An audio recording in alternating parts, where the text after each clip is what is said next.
आखिरी हथियार। किस्त नंबर 39। गुलाम रसूल माँ बाप और बेटी का वालेहाना मिलाप देख रहा था। 1.5 बरस की जुदाई इस एक लम्हे में सिमट आई थी और वो तीनों एक दूसरे को चूम रहे थे और रो रहे थे। न जाने कितनी देर मिलाप का ये सिलसिला जारी रहा। जब प्रोफेसर सलीम खुमैस को गुलाम रसूल की मौजूदगी का एहसास हुआ तो उसकी तरफ पलटा और इसे सीने से लगा लिया। पूरी रुदात सुनने के बाद प्रोफेसर सलीम के चेहरे की खुशी परेशानी में बदल गई थी। वो परेशान लहजे में बोला, इसराइलियों के पास तमाम कैदियों के मुकम्मल कवायद मौजूद होते हैं और कुछ बैद नहीं कि वो फिर से हम पर चढ़ाई कर दें। और फिर प्रोफेसर साहिब, हमें आज रात ये घर छोड़ना पड़ेगा। मगर आप लोग जाएंगे कहाँ? राम अल्लाह में आयशा के मामू का घर है, हमें वहाँ जाना होगा। मेरे भाई का अपना ट्रक है, मैं इसे बुलाता हूँ। प्रोफेसर सलीम खुमैस ने रात तक सारा इंतजाम कर लिया था। रात के 2 बजे वो लोग ट्रक में ज़रूरी सामान लाद कर निकल पड़े। सामान के साथ पिछले हिस्से में आयशा और माँ को बिठाया गया। गुलाम रसूल और प्रोफेसर सलीम खुमैस आगे हाफिज उसामा के साथ पुराजमान थे। रात की तारीकी में ट्रक पहाड़ी इलाके का सफ़र कर रहा था। रास्ते में प्रोफेसर सलीम खुमैस ने गुलाम रसूल के बारे में पूछा, वो कैसे फ़लस्तीन आया। गुलाम रसूल ने मुख्तसरन अपने आने का मकसद बयान किया तो प्रोफेसर सलीम इंतहाई तासुब से बोला, आलमी कुफरिया ताकतों की मुसलमानों के खिलाफ साजिशों का सिलसिला बहुत दराज है, मगर जंग रमज़ान, जिसे यहूदी जंग कपूर के नाम से याद करते हैं, इस जंग के बाद एक मुनज़्ज़म तरीका अपनाया गया। ये जंग इसराइली और अरबों के दरमियान 1973 में लड़ी गई थी। दुनिया का 7% तेल अरबों के पास है। जंग रमज़ान में अमेरिका की बेवफाई पर जब मुसलमानों ने यूरोप को इसराइल के साथ देखा तो इनको तेल की फराहमी रोक दी, जिससे यूरोप में समाजी और सनती ज़िंदगी तकरीबन जाम हो गई थी। ये ठोकर अहले यूरोप के लिए तजर्बागाह साबित हुई। उन्हें अरबों से तेल हासिल करने का मुनज़्ज़म प्लान बनाया। दानिस्ता तेल की कीमतें कम कर दी गईं। तेल निकालने की मशीनें और फाजिल पुर्ज़ादात को रोक दिया गया। कुछ अरसे के लिए तेल खरीदने से दानिस्ता इज्तनाब किया। अरबों को बावर कराया कि अगर वो तेल न खरीदें तो इनकी आमदनी ज़ीरो हो जाएगी, क्योंकि इनके पास तेल के अलावा कुछ नहीं है। अरबों को धड़का लगा, वो खौफसदा हो गए। वो सहरा नशीनी की ज़िंदगी तक लौटना नहीं चाहते थे, इसलिए वो खुशी इन कंपनियों से मुआहदा करने लगे जिन्हें यूरोप का आशीर्वाद हासिल था। यूरोप की तरफ से मैदान में उतारी गई कंपनियों ने तेल निकालने के ठेके ले लिए। तुम सुन रहे हो गुलाम रसूल? कहते हुए प्रोफेसर ने गुलाम रसूल से पूछा। वो पूरी दिलचस्पी से सुन रहा था। जी हाँ प्रोफेसर साहिब, आप बात जारी रखिए। बरखुरदार हमारे भाई तो हालात हाजरा और चलती फिरती किताब हैं। हाफिज उसामा ने रोड पर नजरें जमाते हुए कहा, यह मेरी खुशकिस्मती है कि मैं इनसे आमिला हूँ। गुलाम रसूल के लहजे में अकीदत थी। प्रोफेसर सलीम खुमैस ने सिलसिला कलाम वहीं से जोड़ा। मैं दुनिया में सबसे ज़्यादा तेल पैदा करने वाले मुल्क सऊदी अरब की छोटी सी कहानी सुनाता हूँ। ये बात 1933 की है। सऊदी फरमारवा शाह अब्दुल अजीज़ ने अमरीकी oil company standard oil company, जिसका डायरेक्टर यहूदी था, से तेल निकालने का मुआहदा कर लिया। सऊदी अरब की पाक सरजमीन पर इस वक्त बद्दू किसी गैर मुस्लिम वजूद का बर्दाश्त नहीं करते थे। आज इनकी मौजूदगी पर फख्र करते हैं। खैर, बद्दुओं के मुमकिन हमले से बचाव के लिए कंपनी के अंग्रेज़ वर्कर अरबों का रवायती लिबास ज़ेबतन करते थे। उन्होंने दाढ़ियाँ भी लंबी कर रखी थीं। 1933 से शुरू होने वाला काम 1937 तक $30 लाख के बड़े खसारे के बावजूद कामयाबी से हमकिनार न हुआ, मगर अंग्रेज़ों ने कुछ सूंघ ज़रूर लिया। 1938 में मार्च का महीना इनके लिए खुशखबरी लेकर आया। यहीं से अरबों की किस्मत बदली। ये यकीन करना मुश्किल है कि ठाटे मारते समंदर की तरह निकलने वाले तेल ने इनकी किस्मत की बर्बादी का आगाज़ किया था, यह कामयाबी का। बर्बादी कैसे प्रोफेसर साहिब? बेटा, जब तक ज़रपरस्ती नहीं थी, दिलों में खासिर रूहानी इस्लाम था जो दिलों में बसता था, जिसके झंडे तले मुसलमानों ने 36,000 शहरों और बेशुमार किलों को सिर्फ 12 बरसों में फतह किया था। आज मुसलमान हर लिहाज से ज़लील ख्वार हो रहा है। क्यों? गुलाम रसूल के पास प्रोफेसर के क्यों का जवाब नहीं बन रहा था। वो खामोश रहा तो बोले, 1939 में कंपनी ने 39,34,000 बैरल तेल निकाला, जो 1943 तक 2,13,11,000 बैरल तक जा पहुंचा। कंपनी और सऊदी हुकाम बेहद खुश थे। आए दिन तेल की पैदावार में हैरानकुन इजाफा होता जा रहा था। 1946 में सालाना 60 मिलियन बैरल तक पहुंचा तो अगले ही वर्ष 1947 में 90 मिलियन बैरल को छूने लगा। तेल के साथ गैस की पैदावार भी शुरू हो गई। इतनी बड़ी कामयाबी के बाद कंपनी ने पर्दे की चादर उतार दी और अपने असल नाम अर्बन अमेरिकन ऑयल कंपनी के नाम से मंजर-ए-आम पर आ गई, जिसका मुख्तसर नाम आज भी ज़बान ज़द आम है। आरामको कंपनी में गैर मुल्की बाशिंदे भी आज काम करते हैं और फ़ख्र महसूस करते हैं। जी हाँ प्रोफेसर साहिब, आरामको कंपनी के बारे में मैंने भी सुन रखा है। बेटा, ये तो मैंने तुम्हें सऊदी अरब में खुशहाली की इब्तदाई कहानी सुना दी। मेरी असल बात तो 1973 के बाद की थी। तुम्हें नींद तो नहीं आ रही? आप बोलते रहे भाई साहिब, बरखुदार सो भी गया तो मैं हूं ना सुनने वाला। हाफिज उसामा की बात पर दोनों मुस्कुरा दिए। तेल के ज़खायर पर दस्तखत के बावजूद अहले यूरोप ने शरह तबादला सोने की बजाय डॉलर में कर दी। साथ ही अरब सरमायाकारों को स्टॉक एक्सचेंज का खूबसूरत गिफ्ट भी सौंपा। मुसलमान बहुत अच्छी तरह जानता है सूद हराम है, मगर फिर भी वो अय्यार कौम के झांसे में आ गया। $1 की बस $100 के लालच ने इन्हें यूरोप में सरमायाकारी पर मजबूर कर दिया। अरबों ने बिना सोचे समझे कई जाहिलाना और नासमझी के कदम उठाए हैं। पेरिस न शांज़ेलीज़े दुनिया की महंगी तरीन सड़क समझी जाती है। इस पर 90% इमारतें अरबों की मलकियत हैं। शर्मनाक बात है कि यूरोप में कायम जुए खाने, शराब खाने, रेस्टोरेंट, होटल और डिस्को क्लब सभी अरबों के हिस्से हैं। बरतानिया में तकरीबन 4000 शराब खाने और डिस्को क्लब की मलकियत मुसलमानों के नाम दर्ज है।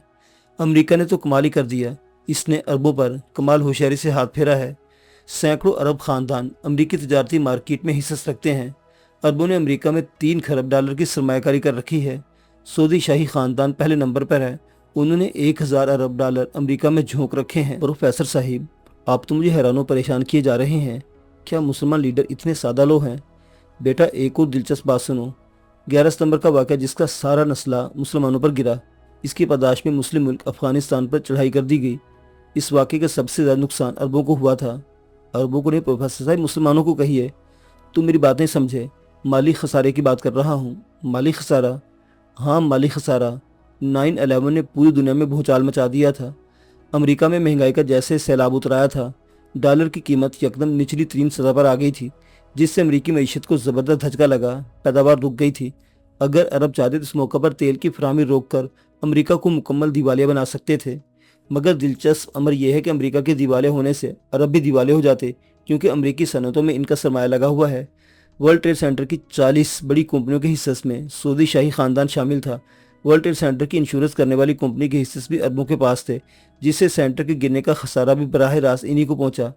हवाई सफ़र का रुझान कम हुआ तो अरब मुतासिर हुए, क्योंकि हवाई कंपनी इनके हिस्से थे।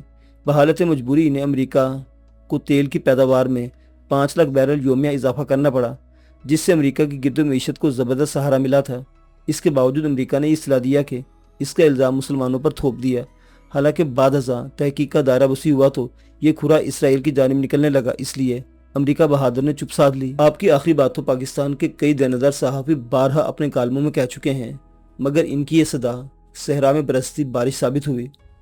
बेटा, अमेरिकी फ़ज़ाई कंपनियां हों, हॉलैंड के क्लब या जुए खाने, पेरिस की महंगी सड़क, शांज़ेलीज़े की दुकानें और इमारतें, लंदन की पकार्डली सर्कस, मोंटे कार्लो के जुए खाने, सब में अरबों के हिस्से हैं। पता नहीं क्यों ये मौत को भूल गए हैं। प्रोफेसर सलीम खुमैस की आंखों में आंसू भर गए थे। सिर्फ अरबों का नहीं सर, आज सारे मुसलमान लीडरों की जहनी पस्ती कमोबेश यही है। अब तो बेटा हमें सलाहुद्दीन अयूबी का इंतज़ार है। न जाने कब मुसलमानों में कोई सलाहुद्दीन अयूबी, मोहम्मद बिन कासिम, नूरुद्दीन जंगी फिर से जन्म लेगा इंशाअल्लाह। प्रोफेसर साहिब, आज भी बहुत से मुसलमानों के दिलों में ईमान की वही मजबूती और पुख्तगी है जो हमारे असलाफ के दिलों में थी। गुलाम रसूल ने पुरएतमाद अंदाज में कहा। प्रोफेसर साहिब खामोश थे। गुलाम रसूल ने इसकी बेटी आयशा का जिक्र छेड़ दिया था। वो आयशा के बारे में जानना चाहता था, क्योंकि आयशा और बुरूज में नाम के अलावा रत्ती बराबर फ़र्क नहीं था। कदीम तरीन बंदरगाह हिमन टोटा, जिसमें से सालाना 60,000 बहरी जहाज़ गुजरते हैं। बंदरगाह के ऐन ऊपर खला में बहुत बुलंदी पर डेविड जोहानसन ने जो प्रोजेक्ट शुरू किया था, वो अपने हदफ के मुताबिक $17 करोड़ की लागत से बखैर खूबी पूरा हो चुका था। प्रोजेक्ट में जदीद तरीन तवानाई को बरमुदा तकून से हासिल की गई शुआओं में जम किया गया। इन्हें एक नई शक्ल दी गई। ये नई शक्ल साबिका अशकाल से ज़्यादा पावरफुल और अजीबोगरीब साबित हुई थी। प्रोजेक्ट के कंट्रोल रूम से हदफ का तयन किया जाना था।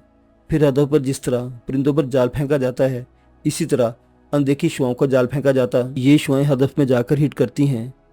इसके दायरे में आने वाली हर चीज़ लम्हों में तहलील हो जाती है। दरअसल अशिया को शुआएं अपने अंदर जज्ब कर लेती हैं। शुआओं को जब वापस प्रोजेक्ट में खींचा जाता है तो अपने साथ सामान को भी खींच लेती हैं। प्रोजेक्ट में शुआओं पर अशिया को अलग-अलग करके महफूज कर लिया जाता है। यह प्रोजेक्ट अकल को दंग कर देने वाली सलाहियतें रखता था। इसकी एक और ख़ास बात यह थी कि इसका एक कंट्रोल रूम इसराइल में बनाया गया था। बवक्त ज़रूरत इसे वहाँ भी बैठकर कंट्रोल किया जा सकता था। बहरी रास्तों से गुजरने वाले जहाज़ों से मतलूबा सामान गायब कर देना अब कोई मुश्किल काम नहीं था। डेविड इस काम के लिए तवानाई को अमल में लाया कि जहाज़ों में सवार किसी भी जी रूह को बिना नुकसान पहुँचाए और बिना इन्हें महसूस हुए सामान गायब किया जा सकता था। इब्तदाई तौर पर माहिरीन एक बहरी ऑयल टैंकर से तेल उड़ा चुके थे। जहाज़ का अमला समझ न सका कि वो हैरान परेशान खाली टैंकर्स को देखते रह गए। तेल कहाँ गया? समंदर में बह गया या हवा में भाप बनकर तहलील हो गया? कई सवाल मुँह फाड़े इनके सामने खड़े थे, मगर इनके पास कोई जवाब नहीं था। माहिरीन ने खदशा जाहिर कर दिया कि बरमुदा तकून की तरह कोई नादीदा कुव्वत यहाँ भी अपना काम दिखा गई है। कामयाब तजर्बे पर डेविड का सर फखर से बुलंद हो गया था। आला हुकाम को इसने मुकम्मल तसल्ली दे रखी थी। प्रोजेक्ट के बारे में कोई भी बैनुल अक़वामी सतह पर तफ्तीश हुई तो ये भी एक आम प्रोजेक्ट साबित होगा। खला में कई मुल्कों ने सियारे छोड़ रखे हैं, ये भी इन्हीं का एक हिस्सा साबित होगा। इसराइल मुस्तकबिल करीब में आयल की दुनिया का बेताज बादशाह बनने वाला था। इसराइल अभी पिछली कामयाबी का मजा चख रहा था कि डेविड और वेल ड्यूरेंट ने इन्हें आलमगीर खुशखबरी सुनाई। इसराइल और अमेरिका ने मिलकर जो तजर्बात फजा में ऑक्सीजन से छेड़छाड़ और सूरज पर शुरू कर रखे थे, इनमें भी कामयाबी ने इनके कदम चूमे थे। फजा से 70% नाइट्रोजन, 1% कार्बन डाइऑक्साइड और 1% बाकी मुतफर्रिक गैसें मौजूद हैं। इसका पहला मंसूबा था ऑक्सीजन को कम या बढ़ा देना। वो ऑक्सीजन को 21.5 तक बढ़ाने में कामयाब हो चुके थे। वो दुनिया में किसी हिस्से का इंतखाब करेंगे तो मुंतखब करदा हिस्से में मौजूद फजाई ऑक्सीजन को छेड़कर बढ़ा दिया जाएगा, जिससे वहाँ खौफनाक आग भड़क उठेगी। यानी दुनिया के जिस मुल्क के जिस हिस्से में वो चाहेंगे आग लगा सकेंगे। उन्होंने महदूद पैमाने पर इसका कामयाब तजर्बा कर लिया था। अब इनका अगला स्टेप ज़मीन और सूरज की आंख मचोली के बारे में था। सूरज जब हीलियम गैस को 14 अरब टन से 12 अरब टन में तब्दील करता है। ये कामयाबी पिछली कामयाबी से बड़ी थी, क्योंकि नई कामयाबी पूरी दुनिया को इसका ताबे-उम्मती बनाने के लिए इंतहाई अहम किरदार अदा करने वाली थी। डेविड असली रूप में गुरु बनकर चेलों के सामने पहुंचा तो बहुत खुश था। चेलों ने देखा आज इनका गुरु बहुत खुश है। चेलों ने सबब पूछा तो गुरु बोला, हाँ मैं आज बहुत खुश हूँ, क्योंकि वक्त आ चुका है कि मैं कुर्रा अर्ज को अपनी मर्जी से चला सकूँ। हक गुरु बेशक गुरु। चेले बात सुनकर नारे बुलंद करने लगे। गुरु की गर्दन फखर से अकड़ती गई। सुनो मेरे काबिले फखर चलो, 24,800 साल पहले कुर्रा अर्ज पर एक होलनाक तबाही वारिद हुई थी, जिसमें सारी मखलूक़ात ज़ीरो ज़ेरो ज़बर हो गई थी। मैंने दुनिया पर शब रोज़ मेहनत की। बेशक मेरी इस मेहनत में मेरे सारे चेले मेरे मुआवन थे। हमारी इस मेहनत के तुफैल आज दुनिया में ये राय पाई जाती है कि 21 दिसंबर 2050 को ये ज़मीन एक इंतहाई ख़तरनाक और भयानक तजर्बे से गुजरने वाली है। एक ऐसा तजर्बा जो शायद 28,800 साल पहले वाली तबाही से बड़ी तबाही ले आए। मैक्सिको की माया तहजीब ने अपना कैलेंडर 21 दिसंबर 2050 से आगे बंद कर दिया है। दुनिया के माहिरीन का नजरिया है ज़मीन का एक बैरूनी खोल है, जिसे आम जुबान में कशर कहा जाता है। कशर मुख्तलिफ जगहों पर मुख्तलिफ साइज़ यानी 10 से 30 मील तक है। ज़मीन के इस खोल या कशर को बदलने के अमल को पोलर शिफ्ट कहते हैं। नई तहकीक के तनाजुर में 21 दिसंबर 2050 को कुतुब शुमाली जनूबी में फंस जाएगा। जब सूरज निकलेगा तो कशर का अमल बेकाबू हो जाएगा, क्योंकि उस वक्त ज़मीन दो इंतहाई ताकतवर मकनातीसी कुव्वतों की वजह से अपनी कशिश खो देगी या बहुत हद तक कमज़ोर हो जाएगी। इस सूरत हाल में दुनिया ऐसे इर्तिकाई तजर्बे से गुजरेगी कि हर तरफ तबाही ही तबाही होगी। दूसरे लफ्ज़ों में क़यामत आ जाएगी। गुरु जी क्या ऐसा होने वाला है? गुरु ने तवील बेढंगे अंदाज में कहका लगाया, ये सारे मफरूज़ नज़रियात हमारे पैदा करदा हैं। मैं चाहता हूँ हमारा असली दुश्मन मुसलमान इन मफरूज़ात पर अंधा एतमाद कर ले, क्योंकि दुनिया में वाहिद मज़हब इस्लाम है जिसके पास आसमानी किताब कुरान मजीद आज तक अपनी असली हालत में जूं का तू मौजूद है। क़यामत के बारे में इन्हें इस किताब में कई निशानियाँ मिलती हैं। मगर गुरु आप तो कह रहे थे कि वक्त आ चुका है जब हम कुर्रा अर्ज को अपनी मर्जी से चला सकेंगे। हाँ वक्त आ चुका है, हम अपना आखिरी हथियार सामने लाएं और पूरी दुनिया से इसे खुदा मानकर इसके सामने सजदा रेज हो जाए। गुरु जी आप कई बार कह चुके हैं हमारा आखिरी हथियार, मगर कभी इसकी तफसील नहीं बताई। सुनो, यहूदी से यवल के नाम से पुकारते हैं, जिसका मतलब वो मसीहा लेते हैं। मुसलमान इसे दज्जाल के नाम से पुकारते हैं। वो कहते हैं जब से दुनिया वजूद में आई है इससे बड़ा फितना कुर्रा अर्ज ने नहीं देखा। मुसलमानों का अकीदा है कि दज्जाल एक नौजवान, तनुमंद और भारी भरकम होगा। सुर्ख रंगत, घुंघराले बाल, उलझे हुए छोटे और खड़े बाल, दोनों आंखों में ऐबज़दा, मगर एक आंख से काना या अंधा होगा। दूसरी आंख अंगूर के दाने की तरह लटकी हुई होगी। दोनों आंखों के दरमियान पेशानी पर काफिर लिखा होगा। मुसलमान तमाम गैर मुस्लिम को काफिर कहते हैं।